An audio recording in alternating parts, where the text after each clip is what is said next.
يا بعد قلبي وشي اكيد تشنقل عليكم سبع العسكاوي يا بعد عمري، وهاي النبرة تصعد العيون المهيبة الديري.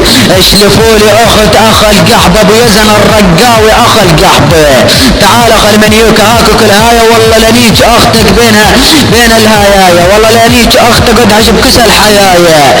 ابن القحبة ابو يزن الرقاوي ولك اخ الرقاوي ابن القحبة اختك لما كانت ناطز علينا اخ القحبة اول نجنا اختك بين ايدينا. ابن بلات العير لا انيك اختك ودعش بكسل بلابل، انيك امك وطلع من طي زماتك الصافل، عير طي زمك ماطل ابن بلات العير اصعد.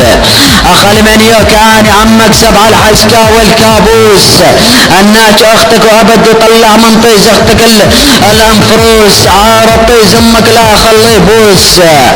ابن ام العيار والله لنيك خواتك يا ابن القحبة. ابو يزن الرقاوي اخ المنيوك اصعد.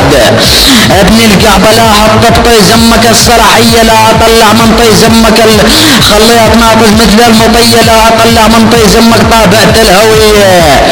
ابن بلات القضية اصعد لانيك عرف خواتك ولك اخ المنيوك ولك ابو يزن الرقاوي ولك اخ القحبة.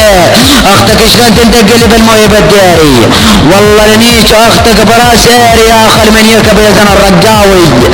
اصعد اخ الرقاوي ولك ابن القحبة اختك شوقعها بين يدي. اول نجت اختك عالطارف اصابع لخلي اختك لخليت قامس تحت رجلي، لنيك اختك فوق الدولة السورية ولد ابن القحبة ابن المطية. اصعد ولك ابن بلات العر ولك اخ المنيوك ابو يزن، والله لعطك طي زمك خزن لا اطلع من طي زمك حزن. ها